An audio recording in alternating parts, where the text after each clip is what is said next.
The Toronto Raptors have won a game one in the NBA playoffs. It's possible. I want the Kevin Garnett, the confetti. They should have dropped confetti. They really should have dropped confetti in this game. You win a game one, they should have just been ready for it. Kyle Lowry said it was like a game seven going into it. Treat it like a game seven then. This is Raptors postgame. Thanks to everybody that's joining us. It's presented by MasterCard. Proud fan of basketball in the North. Let's start something priceless. So the Raptors get it done. Tons of ghosts coming into this game. Terrible first half from Kyle Lowry and DeMar DeRozan. The two of them combined for 7 points and 8 assists. I think they were 2 of 8 from the floor. John Wall absolutely outpacing them. But the turning point in this game, outside of finally seeing a little bit of DeMar DeRozan in the third quarter and him and Kyle Lowry coming out of the gate and starting strong, was Dwayne Casey's decision in the fourth quarter to go with a unit of Delon Wright, Lucas Nogueira, who I really would never have expected him to play in this situation. I thought maybe ton of foul trouble to your two centers. You got to go to him. Never would have thought this. Donnovan Bennett thought it was going to happen. I was wrong. Kyle Lowry, CJ Miles, and Serge Ibaka, playoff Serge. And that tilted the game in the fourth quarter for the Raps tonight. Yeah, I mean, the game really signified all the work they put in all year. Wanted to emphasize the three-point ball. Not only did they take a record for threes in the first half of the game, they set the tone early that they're going to take a bunch. Took 13 in the first half. They hit big threes in big moments. Anunoby, big moments in the first. CJ Miles, big moments in the second. They wanted to build a bench and have some depth and have some guys who could create for the nights when Kyle and DeMar don't have it offensively, that it wasn't a sunk ship. We saw that whether it was Delon scoring, OG scoring, Lucas Nogueira being a playmaker late in the game. And their offense was at their best when it wasn't stagnant, when it was about ball movement and man movement. And I think the biggest thing is, aside from all those things, and all of them were on one side of the court, when they needed to, they got stops. Washington, yep. I mean, John Wall had a basically a gentleman's bucket at the end of the game, because how hard are you going to play defense? But up until that point, Washington missed 9 of their 11 shot attempts in crunch time. Nogueira obviously helped with that. Delon Wright forcing some turnovers, but they got stops. To me, it was cultural reset exemplified over 48 minutes. Totally. It's just one game, but it is a good sign to see that they played for the most part like the team we saw throughout the regular season, not the team we've seen throughout the past 4 postseasons. 1-8888-666-0590, star 590, hashtag SNRaps. We're seeing a lot of tweets already. Keep them coming. That was my takeaway. We want to hear what your takeaways were. But it was a good professional first win. First in a game one, they lost the last 9, which has been talked about. So now that they've buried that, but a good Huge tone setter for the series. And now the adjustments come. Agree. And we'll see what ends up happening too to Morris, because he rolled his ankle late in that ball game.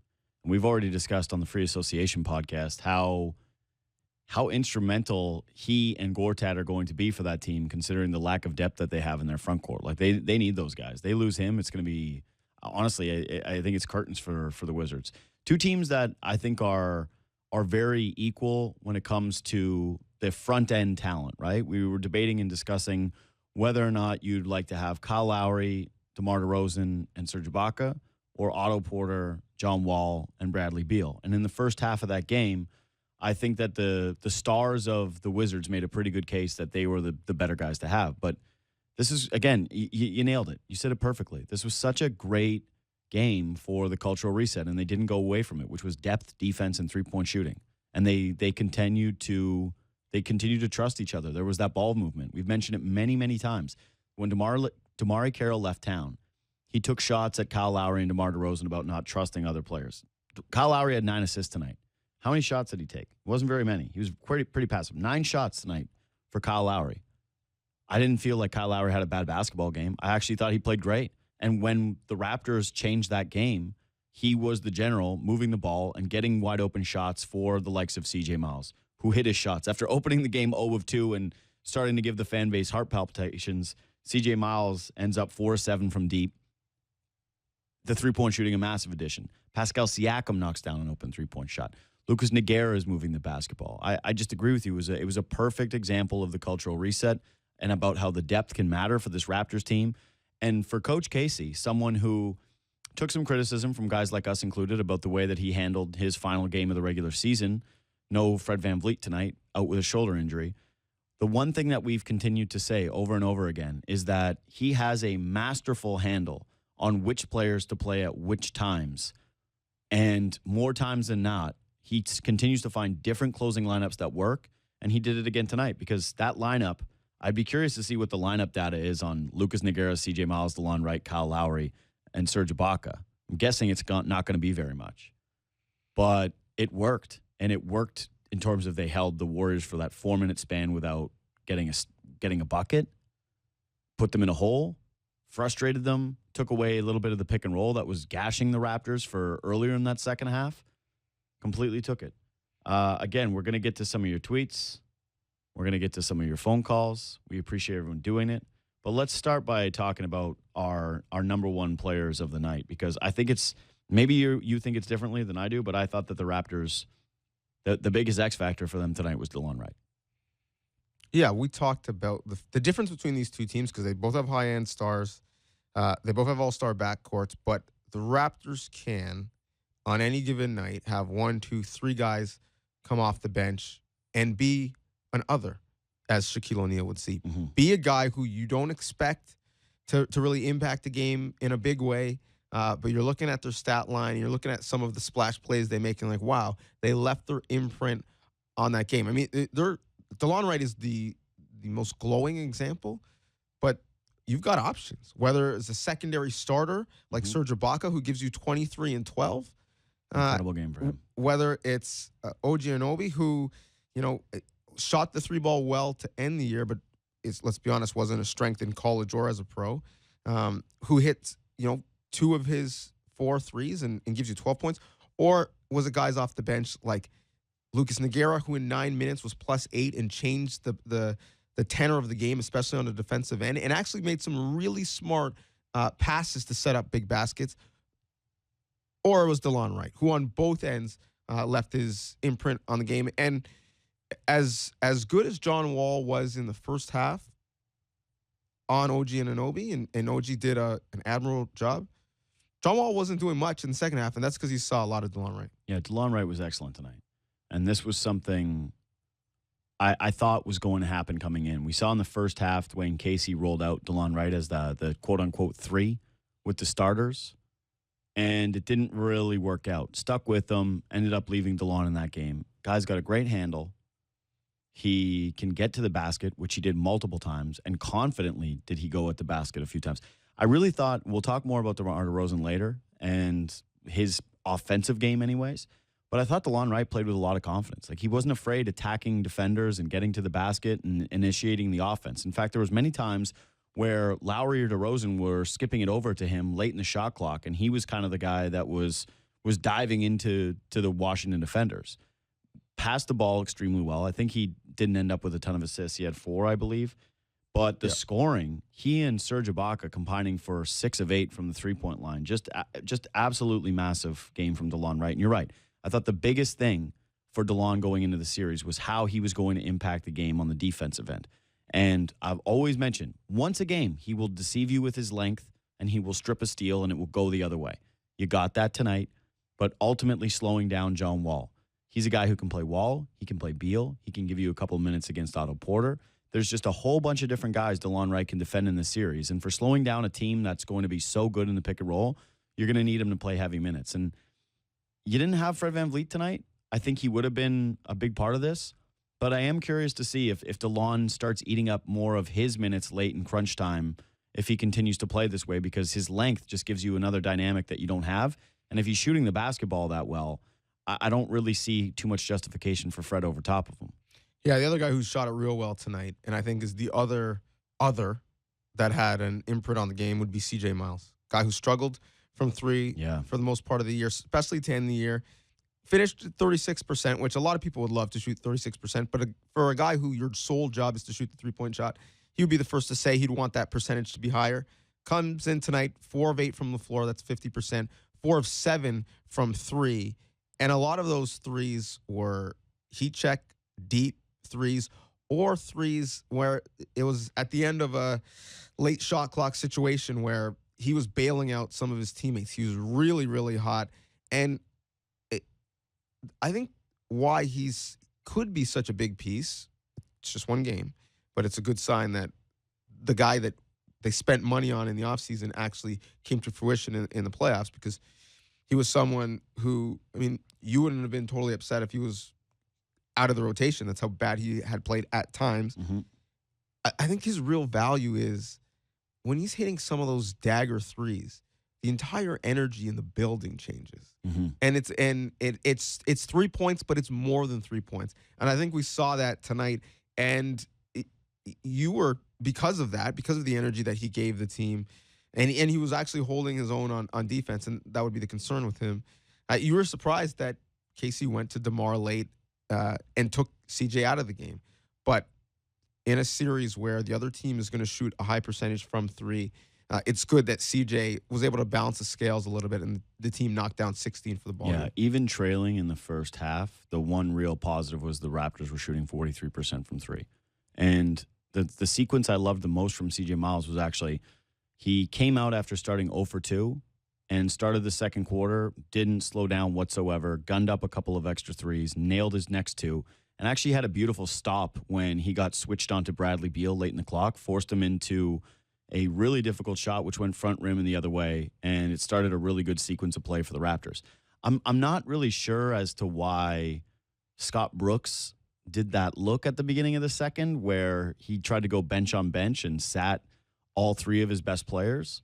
But if that's a trend that's going to continue, I think Dwayne Casey's here for it. I'm here for it. You're here for it. Anybody would like to see a little bit more of that. But yeah, I'm glad CJ Miles kept shooting it, and he did have gravity. But they did come back and go on an 8-0 run. It's not like the Raptors went on a 12-0 run to abuse that fact. They did. I think it wouldn't be my choice, but I think the theory is if those guys are both sitting for, let's say it's 4 minutes, let's say it's 6, and you play close to even in that time span, you've kind of won. Yeah, the thing is, I don't think that you're going to end up with too many spots if you're Washington where that works out for you. Jakob Poeltl didn't have a very good game tonight. No. And that's why Lucas Nogueira got in that ball game, and he rewarded Dwayne Casey with it. Again, Raptors play 11 guys. They didn't have Fred VanVleet. And basically every single one of them contributed something tonight, although I don't really remember Norm Powell doing anything in his 5 minutes. But, yeah, I can live with that. If you want to go bench on bench with the Raptors and you're putting Thomas Satoransky out there and Tim Frazier, and those are the 2 guys that are supposed to be creating offense for you, like, all the power to you, Scott Brooks. All the power to you. There's this big flaw when he was in Oklahoma City, was people criticized him for not staggering his players there, and did it again tonight and could have really hurt them. So it was something to monitor, especially with now, potentially Markieff Morris dealing with an injury. I think the other big guy, and I think, again, this is a testament to how they won collectively and how they're going to need to continue to win, was OG. This is a guy who averaged 5.9 points during the regular season. You didn't know what you're going to get from him at all in the postseason because he is a rookie. And the 4 starters have carried him at times. And he chips in with 12 points, most of those in the first half, gave him a lot of energy, shot 55.6 from the floor, hit 2 of his 4 threes, played pretty good defense, helped on the boards, even not securing rebounds, but boxing out guys like Gortat. He did have a great offensive rebound in the first quarter, though, and it's a good guy to bring up because it can get lost in the shuffle of this game. Sometimes you forget a little bit about the first quarter, but I thought Jonas Valanciunas and OG Anunoby gave them amazing energy out of the gate because it took a little while for DeMar and Kyle to find themselves. DeMar never really found himself. He had a little stretch in the third quarter.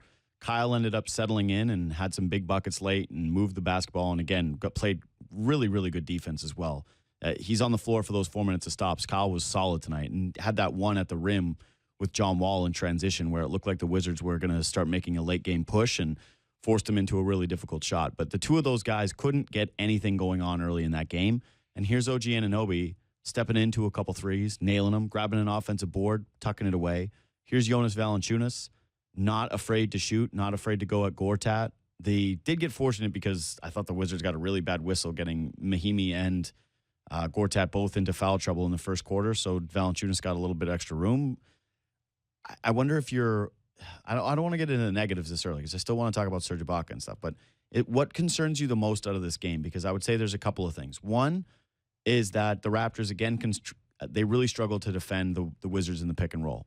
That John Wall was kind of feasting and doing his thing, and there was some flashbacks as to the old loss to the Wizards when the Raptors got swept. Two, Jonas Valanciunas was effective early, had 7 points in the first quarter, finished with 9 points on the game. Really didn't get a lot of minutes, didn't get a lot of looks later in the ballgame.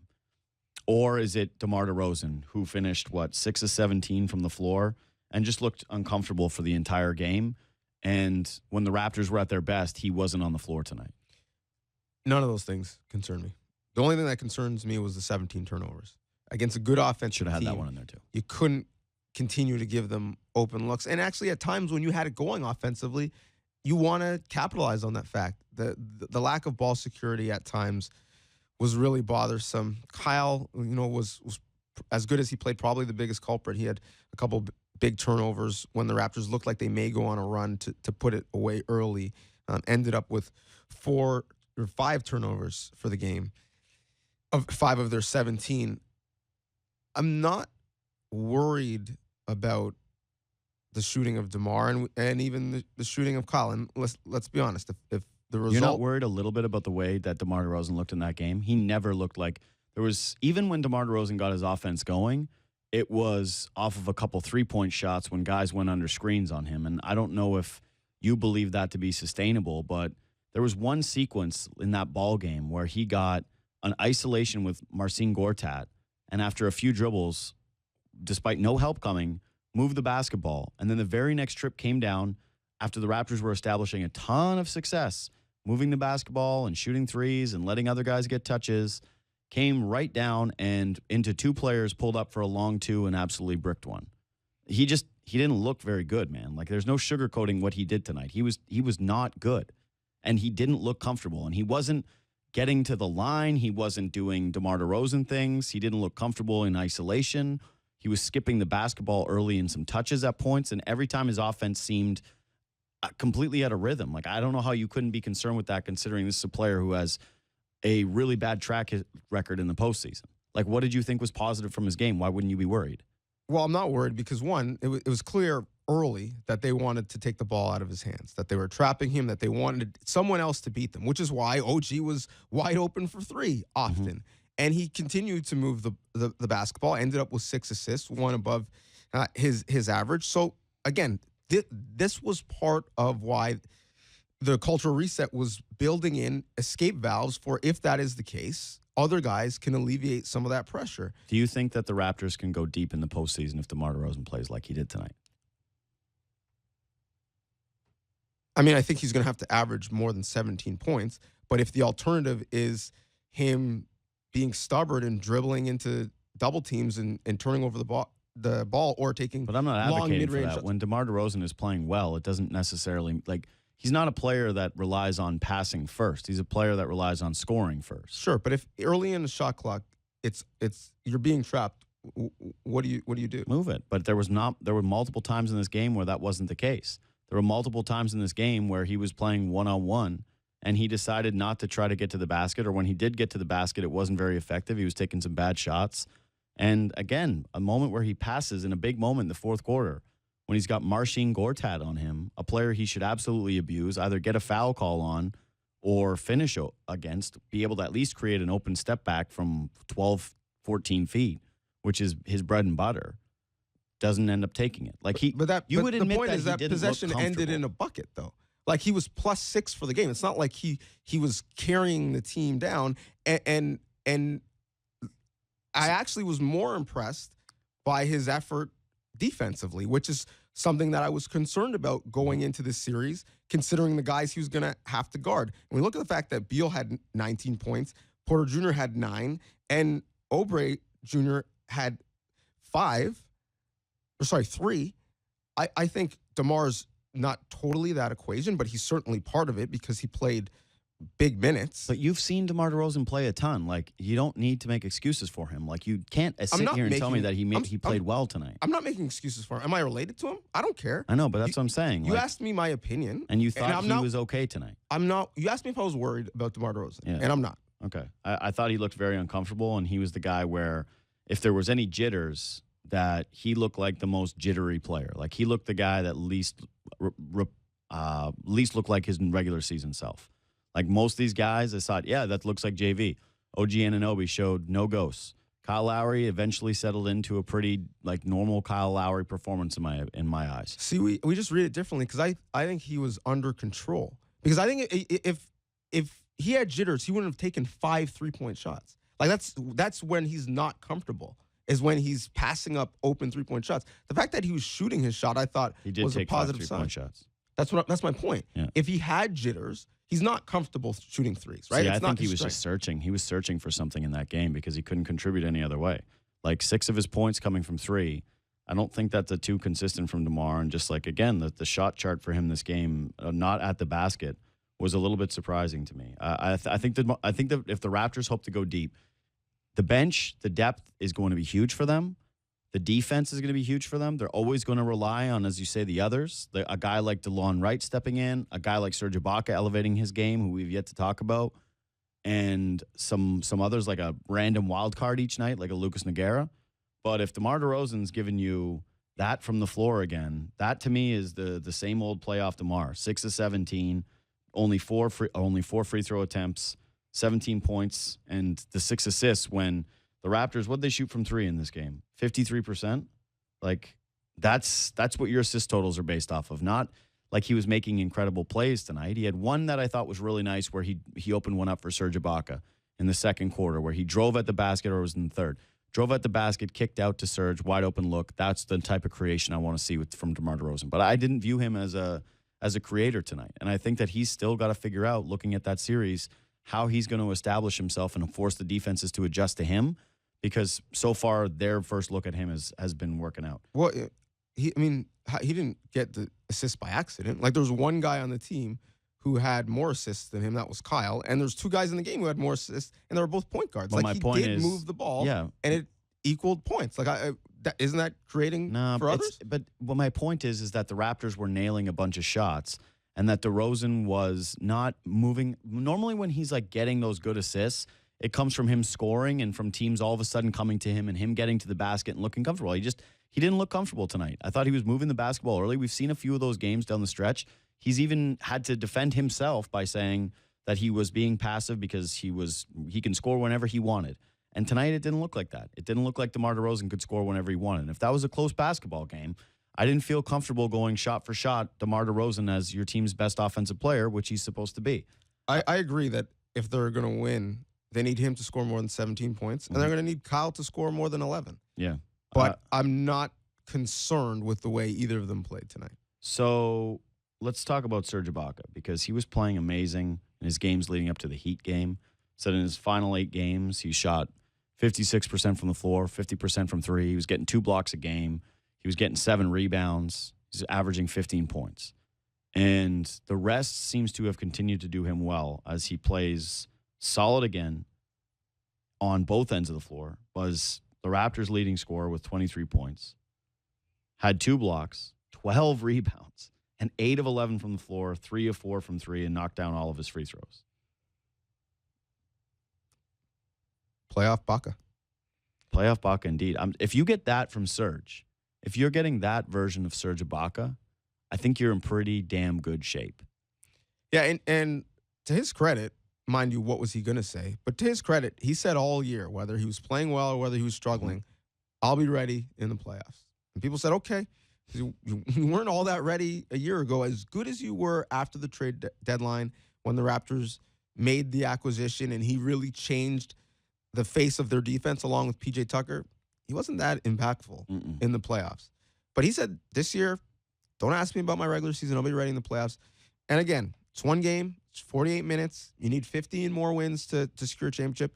But he was ready in the playoffs. And the way he played and the way JV played to me was instructive of how this series needs to go if the Raptors are going to continue to be successful. Serge shot 72% from the floor. JV shot 66% from the floor.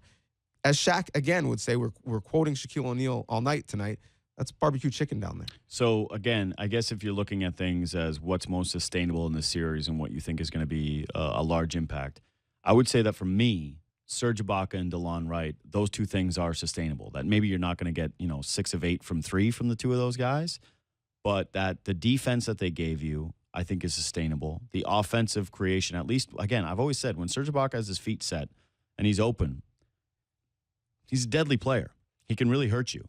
It's when he puts the ball on the deck and he tries to do a little bit too much and he starts going to that floater game when he really starts to frustrate you offensively or when he starts taking contested shots. But I think, again, against that Wizards team where there's really not a natural guy that's a big that can go out to the perimeter and defend, right? Like you're asking Otto Porter Jr. to defend DeMar DeRozan. And then you're asking Morris to be a help defender or Gortat to be on JV. I think it's really going to open up opportunities for Serge Ibaka. We might have even slept a little bit on what he can be impact-wise for this team. And yes, you're right. When he first came in, it was about defense. The Raptors had this incredible defense, and they're bringing in PJ Tucker, and Serge Ibaka was supposed to be the final piece in helping slow down LeBron James. He got the ball, LeBron James spinning the ball in his hand, looking at Serge Ibaka. I don't think that he's got that primary defender left in him where he goes out and he shuts down the best forwards in the leagues or the best 3 guards in the leagues up to the perimeter.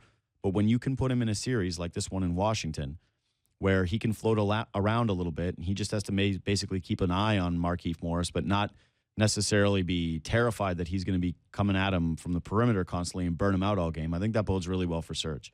And again, we'll see what ends up happening with Morris, but that didn't. He stepped on Kyle Lowry's foot, and it did not look very good. Well, I was going to say, if Markieff Morris has to miss any sort of time, game blouses. They just don't have the front court depth. He played 37 minutes tonight, which, I mean, he's a starter, but that's still pretty high. Third most on the team. You're going to get some Mike Scott minutes. He was good tonight. He played 26, but they only played Mahimi 2 minutes, and that's it. They're not Jody Meeks not walking through that door. He's suspended. I don't think Jason Smith is talking a lot of talk. If he is walking through that door, it's advantage Raptors. That's it. Their bench is, even though they're such a guard-heavy team, their bench is full of more guards. Satoransky, Fraser, Ty Lawson, Ramon Sessions. So unless Chris McCullough or Jason Smith are going to have the games of their lives, if Markieff Morris isn't able to play and you have to find 37 more front court minutes, they literally don't have anyone to play. Yeah, this is why I was saying the X factor for Washington in our podcast was Marcin Gortat, because they don't have front court dudes. When Gortat went out, the Raptors went at the rim early. They were not afraid of Yamahimi, and then when Mike Scott came in, it was the first bucket, I think, of the game for Kyle Lowry. He just finally said, oh, yeah, I can go here.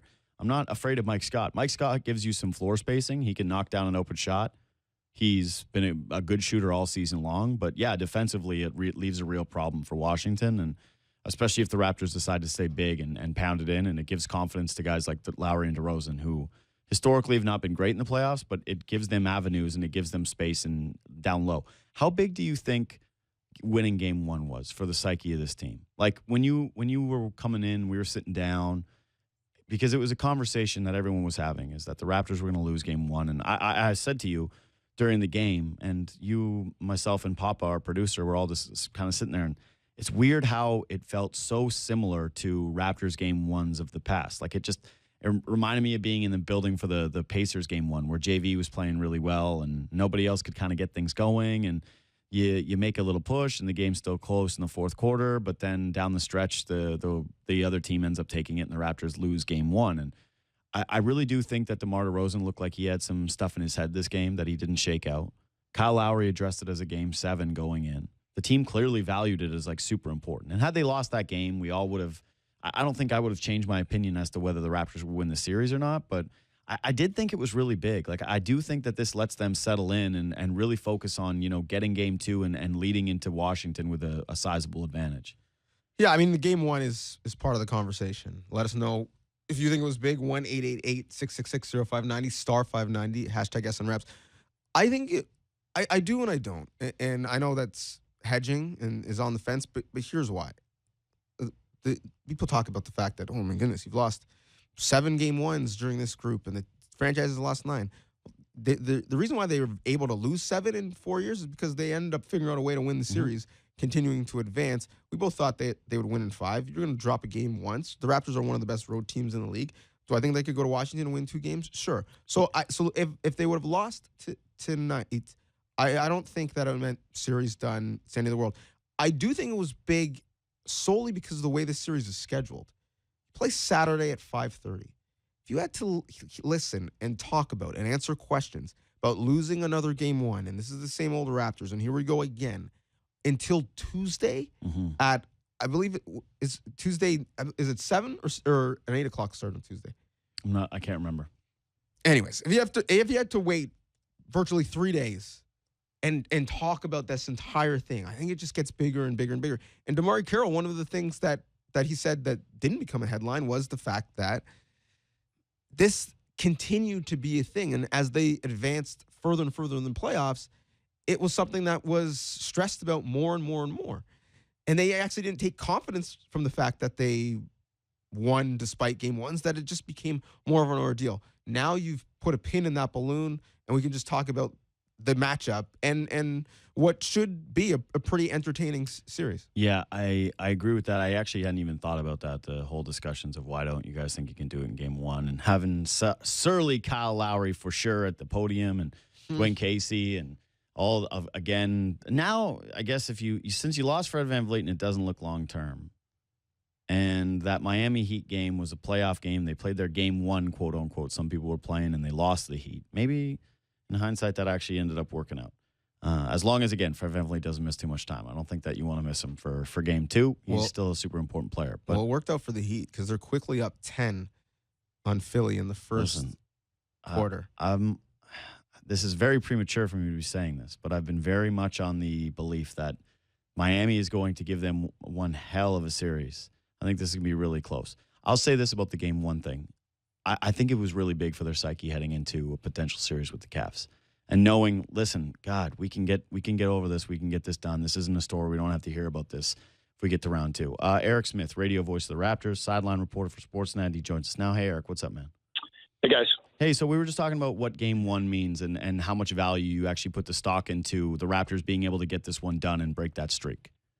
I think it's absolutely huge. I think when you're 1-12 all time in game 1, when you've never won a game 1 on your home floor, and I heard a little bit of what you guys are saying right towards the tail end, but even just the psyche of not only knowing that you're not playing from behind, that you gave up home court, that you don't have to answer the questions from the media the next few days, that you don't have to deal with the fans going bananas on the streets or on Twitter or whatnot, social media, just having that kind of chance to breathe a little bit here. Now, the key is, how do you respond? Because on one hand, you've always been good about playing with that chip on your shoulder and coming back in series and things like that. Well, now you just got to have the intensity that you had in game 1, at least in the second half, in game 2, and continue to take care of business. I mean, this is what you played for all season, right, guys? This is what you wanted. You wanted home court advantage, 59 wins, 34-7 at home.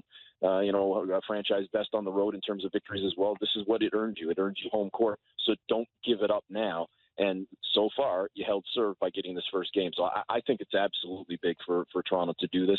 But now you got to continue to keep it going and not just kind of get back the momentum by coming out flat on Tuesday. You want to be going to Washington up 2-0.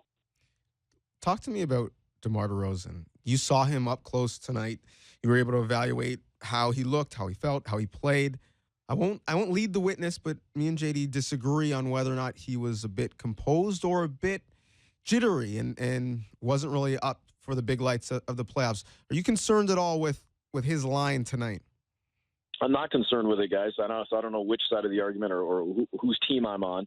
But listen, I thought that he and Lowry personally, it was fine in the first quarter. I thought whether it was playing decoy, whether it was passing out of situations and allowing other guys to flourish, it seemed clear from the get-go that Washington was quite content with trying to take the ball out of Kyle and DeMar's hands and letting somebody else beat you.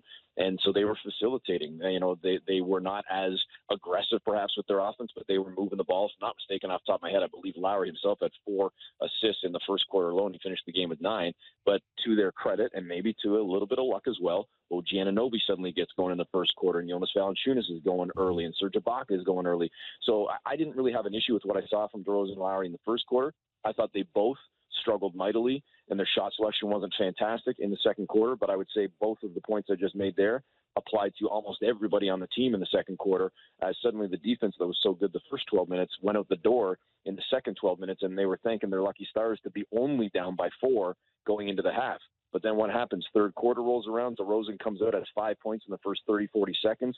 Seems to, be dialed in. Seems to have taken the wake-up call, as cliche as that sounds, at halftime, and has a pretty solid third quarter overall. Was quiet in the fourth when Kyle Lowry then steps up on the offensive end, moving the ball as well, and then defensively really locking in on the Wizards. John Wall with only 1 assist and 1 field goal, which came with about 20 seconds left in the game in the fourth quarter. So I thought Lowry in the fourth, DeRozan in the third. Overall, you look at their numbers per se, and, they're not jumping off the page. I absolutely acknowledge that. But 9 assists for Lowry, 6 assists for DeRozan. The scoring number's not necessarily huge, but overall, to me, still a passing grade in a sense.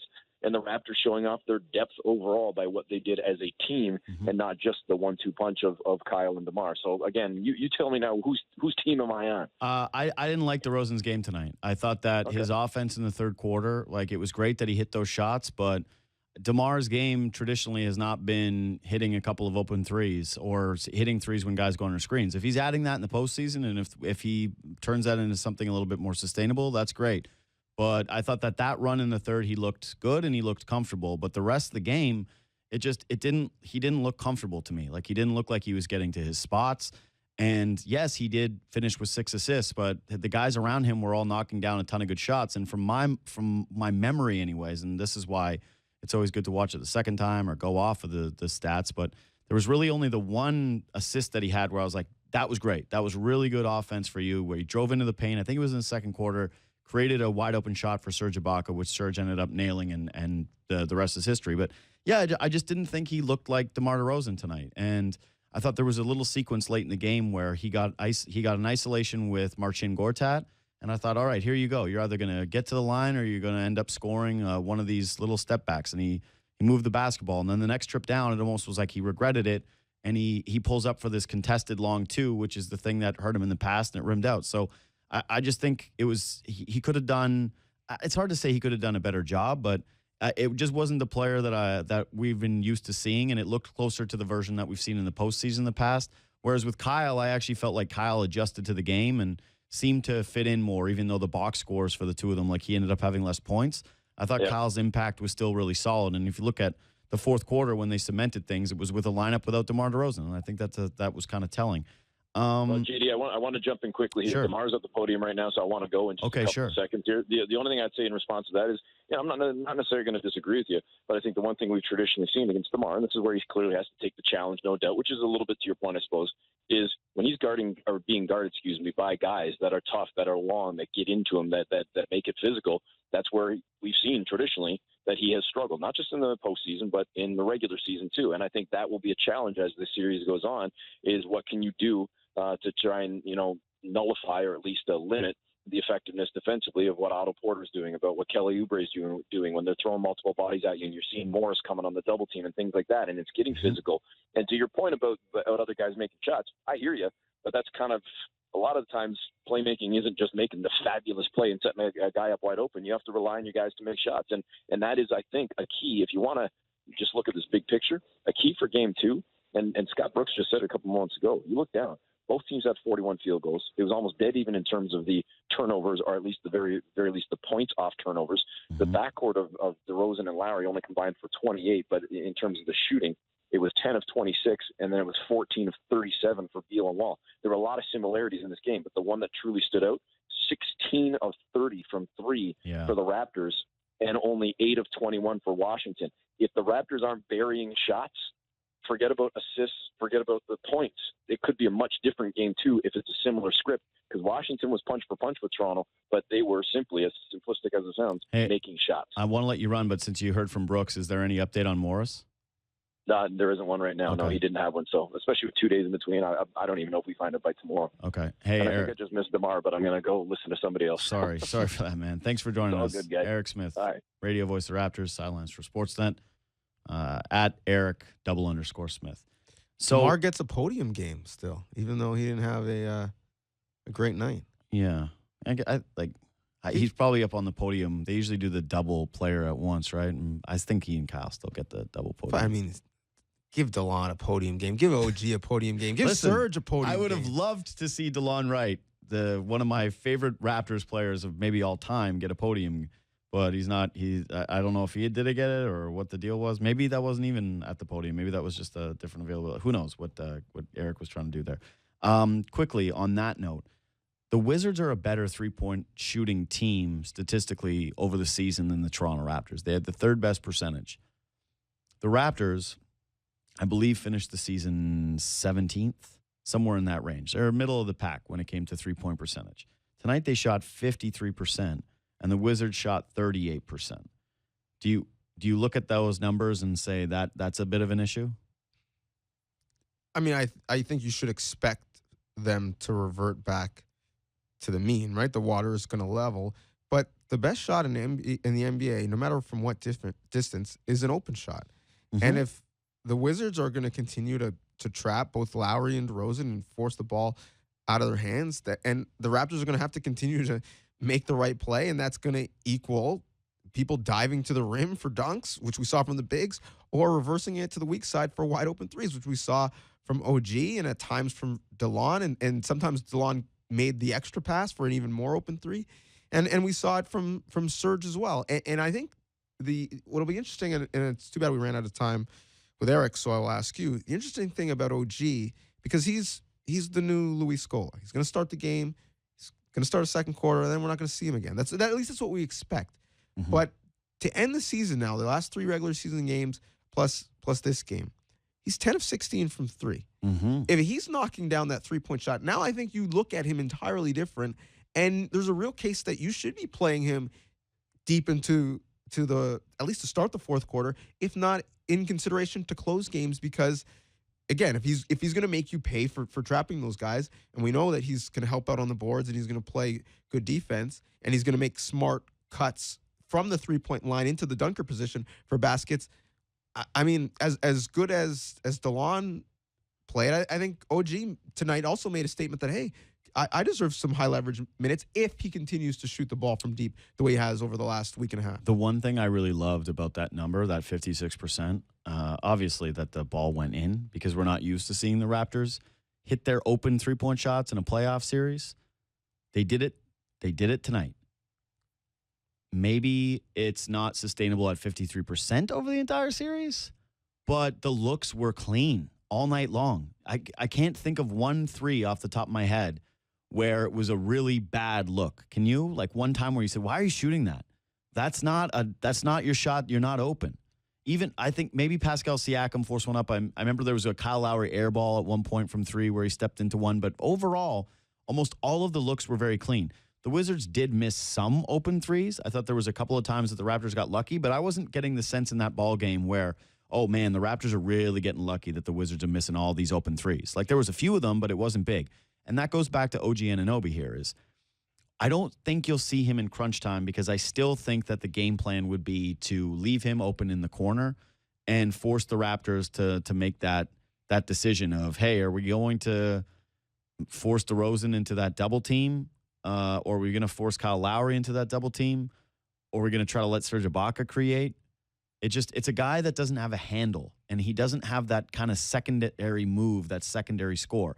So every time he's out there on the 3-point line, even if he's knocking it down, he's just very limited offensively. His second best move is his off-ball cutting, where it's just he goes and runs to the basket. But there's not a secondary thing with OG. But yeah, his 3-point shooting's been great. In small dosages, he's knocking it down at an incredible clip this season. It's been amazing for a guy that wasn't expected to shoot. But I think you could see his minutes extended a bit, but it more would have to do with how he does defensively against Bradley Beal than his three-point shooting, because I don't think he's going to get enough of those shots, or the Raptors hope for him to have enough of those shots. It's more going to be, wow, does he have a quarter like he did against Beal on defense?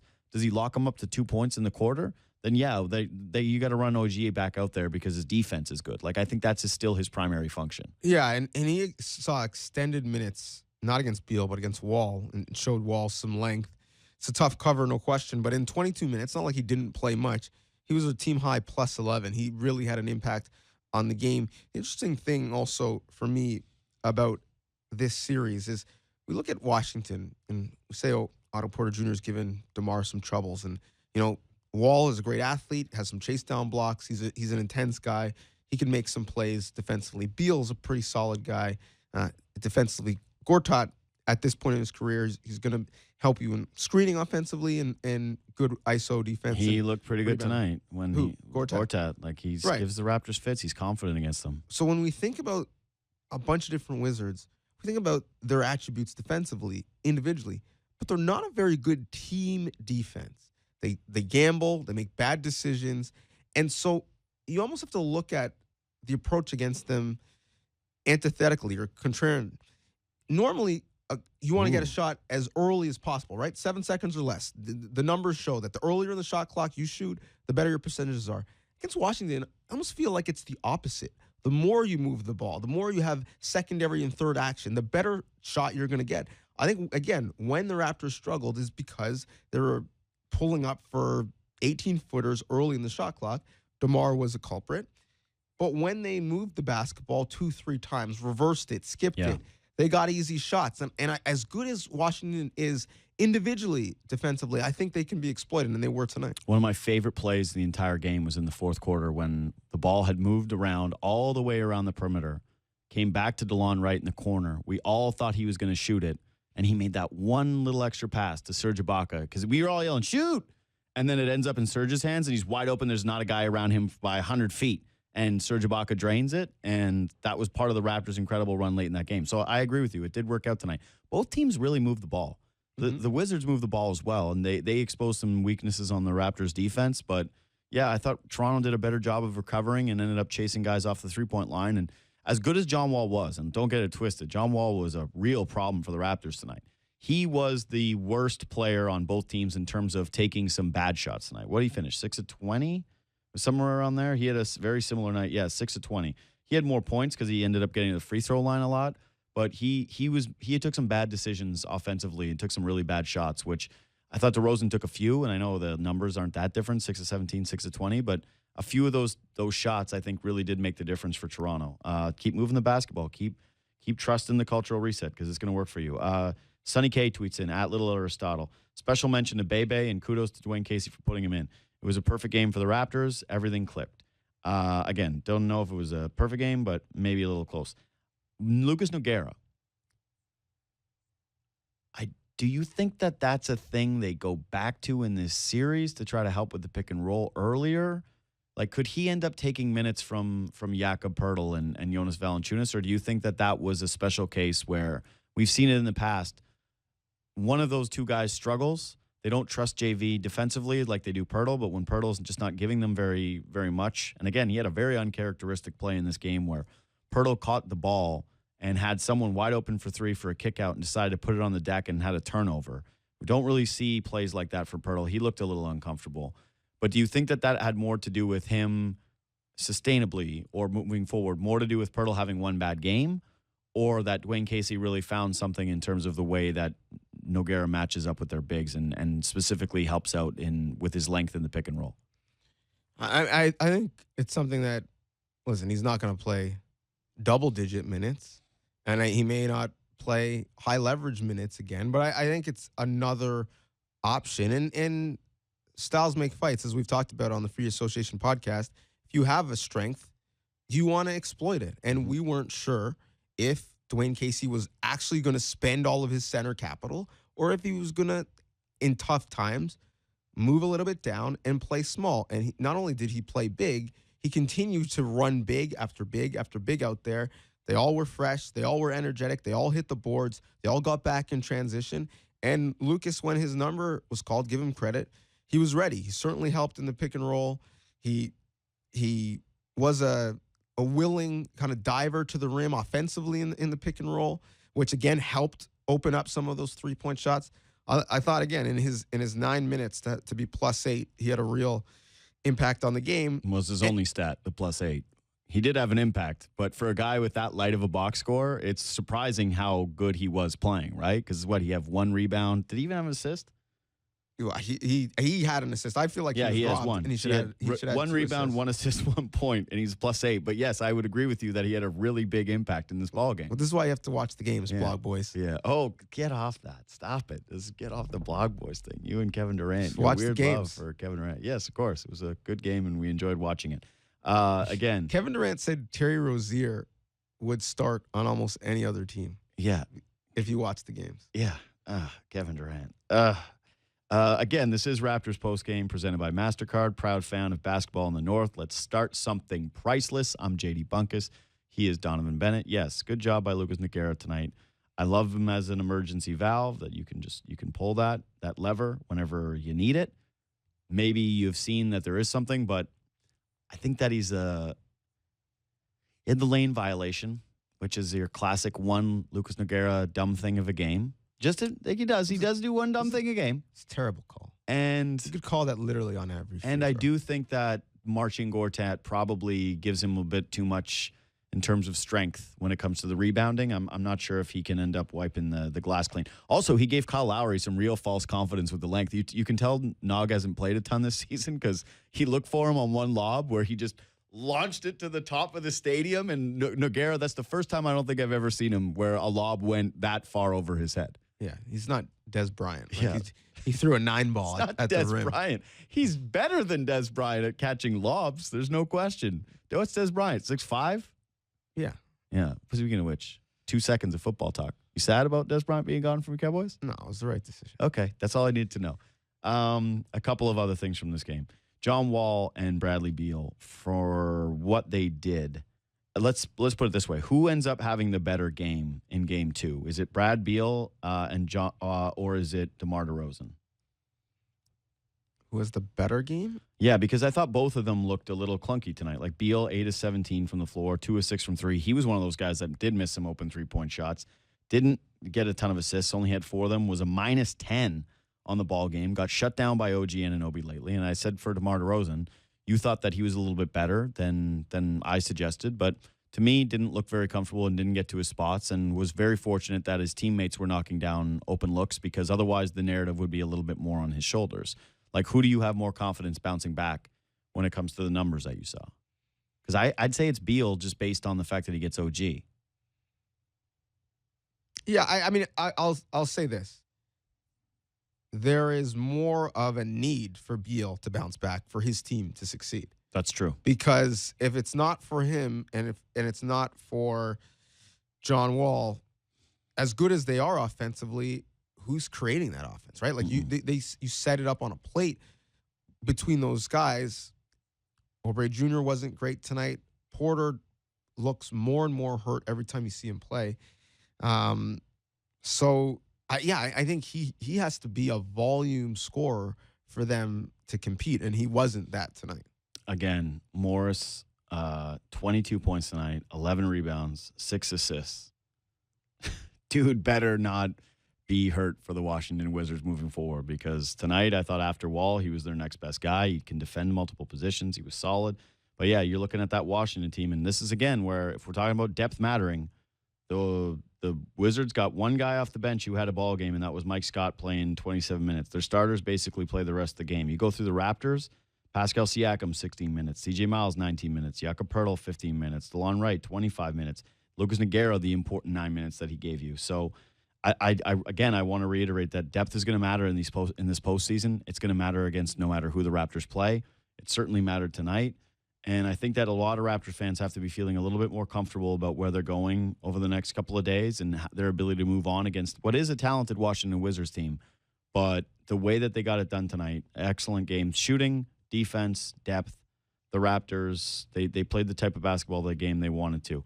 Does Delon Wright now take minutes from Fred VanVleet, just matchup based, Do you think if Fred comes back, what's your concern level about that and his minutes and his style of play and how that is? Because to me, it sucks that it's a shoulder injury to a guy who's shooting the ball extremely well. No, I don't think DeLon will take minutes from Fred. I think what'll happen, you'll see less minutes from Kyle and or DeMar with that second unit. Yeah. We saw both of them playing with the second unit today, something that we don't see often. So I think that's how it balances it. I think you're right to think Delon Wright. I said the word think like 8 times in a 15-second span.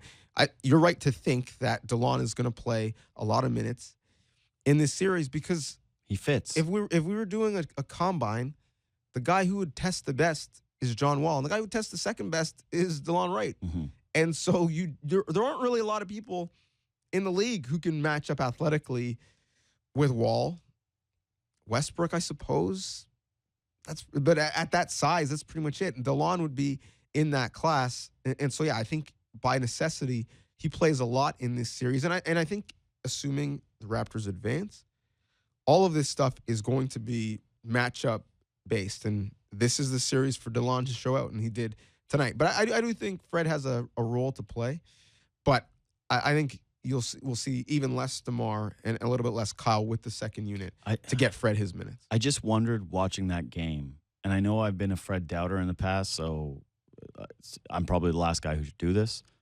But I did watch that game and think, like, who is he going to defend better than what the Raptors had going out there? Because, again, if you're going to play in crunch time, we've normally seen Fred VanVleet be extremely important in this team in crunch time, and I think John Wall is just a little too big for him, and he's a little too fast for him. So where do you put him? On Bradley Beal, who's 6'5"? What can you say all those things about Kyle Lowry? But the thing is I thought Kyle Lowry did a pretty decent job tonight. Like, he was drawing some fouls, and he's a stronger player than Fred, and he's going to be on the floor, though. That's my point. It's like, you'd rather play Kyle Lowry than Fred VanVleet, right? Like, my point is that if you're looking at a crunch time closing lineup, to me, it seems like it's going to make more sense to have DeLon Wright out there than Fred VanVleet on most nights, just because of the size and the speed matchup that you mentioned, like the combine.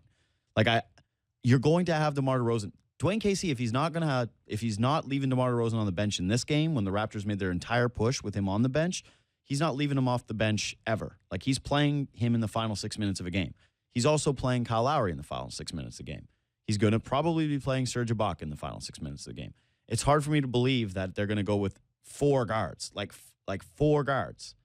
That's the point I'm making here, is that Fred VanVleet to me is one of my number 1 crunch time picks on this Raptors team. But I think in this series, DeLon Wright replaces him. Yeah, we'll see. I mean, I don't worry about the defense because Fred's one of their best defenders. Yeah. Well, if you look at the stats, I'm not trying to rip his defense. All I'm saying is that, like, because they have bunch of big guys where it's like, okay, all of a sudden you end up in a lineup where there's Brad Beal and John Wall, that you'd have Kyle Lowry and Fred VanVleet defending those two because DeLon's not on the floor. Like, you can't have a scenario where there's 4 guys on the floor, right? 4 guards on the floor. Right. That's what I'm saying. I don't think it's as advantageous because you're bailing Washington out at that point. Mm-hmm. So that's why, for me, you wouldn't do it. You'd want at least 2 forwards on the floor. I just don't worry about Fred defensively, regardless of the size, because per 100 possessions, the defense is 5 points better when he's on the floor in comparison to when he's not. And I think the real value for him, and I think we saw it a little bit in this game, is him and his ability to take care of the ball. Mm-hmm. And the fact that something that they don't normally do, they turned it over 17 times, and that's uncharacteristic for this team. I think that's where you miss Fred. And live ball turnovers are transition points the other way, and that's part of defense, is taking care of the ball when you have it. We got to run. We're back on Tuesday. Mm-hmm. It's a little bit of a break after the game 1. Back on a Tuesday, and it's at 7 o'clock. So Donovan and I will be back doing the post game immediately after the show. We thank you again for all your tweets. I'm guessing that right now there's a lot of people watching the other Toronto team on the Super Sports Saturday, which we had last year as well, where the Raptors finished their game. And then the TFC already played. Yeah. They lost 2-0. Yeah, that's the team that everyone the Rapids. That everyone cares about to watch. So Jays got rained out. Yeah, they're not playing. Yeah, who else could it be? Rock playing today? It's the blue and white, baby. And I Wolfpack started. I have it on record, and I haven't been looking at the tweets. I'm guessing it's not good. Oh, I just saw Sam's face. It's not good.